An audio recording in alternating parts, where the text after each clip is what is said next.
mencari ilmu di sekolah. Oke, sebelum kita memulai belajar, alangkah baiknya kita berdoa terlebih dahulu ya. Oke, ketua kelas Abi silakan dipimpin untuk berdoa. Mari Tuhan untuk kita belajar, mari kita berdoa dan berdoa mulai.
Untuk hari ini nanti kita akan belajar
makhluk hidup memiliki ketergantungan terhadap makhluk hidup lain.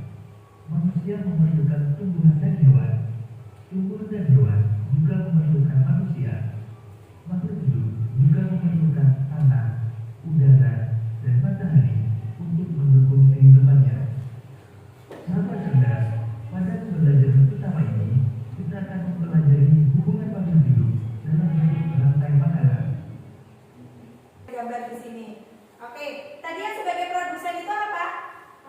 Padi. Padi dimakan oleh ibu. Tikus itu sebagai apa? Konsumen tingkat 1. Tikus dimakan oleh siapa? Ular. Ular sebagai konsumen tingkat 2. Ular dimakan oleh siapa? Ular sebagai konsumen tingkat 3. Oke, elang beberapa kemudian akan mati. Kemudian diuraikan oleh pemurai. Pemurai tersebut akan berubah menjadi apa? Berubah menjadi humus. Nah, kalau pemurainya itu bisa berupa jamur. Nah, nanti kalau sudah diuraikan menjadi humus atau pupuk yang kemudian bisa digunakan untuk apa? Memupuk tanaman padi. Oke.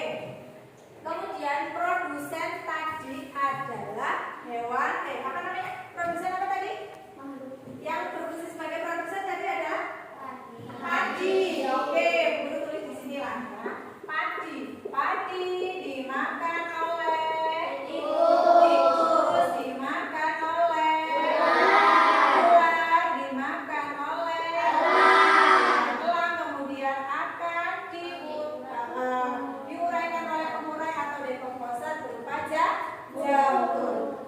Padi itu adalah berupa ini tadi adalah produsen. Produsen itu adalah tanaman atau makhluk hidup yang yang bisa membuat makanannya sendiri atau disebut sebagai apa? Ada yang tahu? Yang bisa membuat makanannya sendiri apa namanya? Autotrofi. Ya, tikus konsumen tingkat 1, ular konsumen tingkat 2, elang konsumen tingkat 3. Nah, konsumen tingkat 1 dia adalah makan apa? Padi atau tumbuhan. Apa sih makhluk hidup yang memakan tumbuhan namanya? Herbivora. Hewan pemakan tumbuhan adalah herbivora.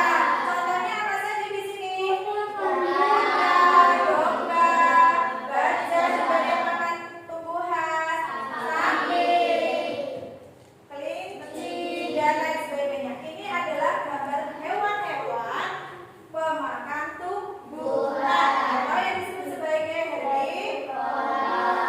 Kemudian konsumen tingkat 2, dia biasanya adalah sebagai karnivora atau pemakan daging. Tikus kan daging tuh, ular makan daging. Berarti ular ini pemakan daging yang disebut sebagai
sebagai makhluk hidup yang disebut sebagai abiotik. Nah, kalau abiotiknya apa ya kira-kira contohnya ya? Air. Iya, nah di sini ada contohnya nih. Tadi selain ada tumbuhan, hewan dan manusia, komponen biotiknya ada lagi disebut sebagai apa itu? Mikroorganisme. Kalau komponen abiotiknya tadi makhluk tidak hidup. Contohnya apa? Tanah, air dan udara itu adalah sebagai abiotik. Kemudian ini tadi peristiwa makan dan dimakan disebut rantai makanan. Kalau di sini gambarnya adalah contohnya apa ini? Tanaman lah ya, tanaman atau padi atau tumbuhan dimakan oleh burung kecil. Burung kecil dimakan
dari makanan. Nanti ada lagi piramida makanan. Silakan nanti kalian pelajari di buku paket atau buku LKS yang kalian punyai di rumah, supaya nanti pembelajaran hari ini bisa berkelanjutan di minggu atau di pembelajaran selanjutnya. Oke, tidak ada yang mau ditanyakan?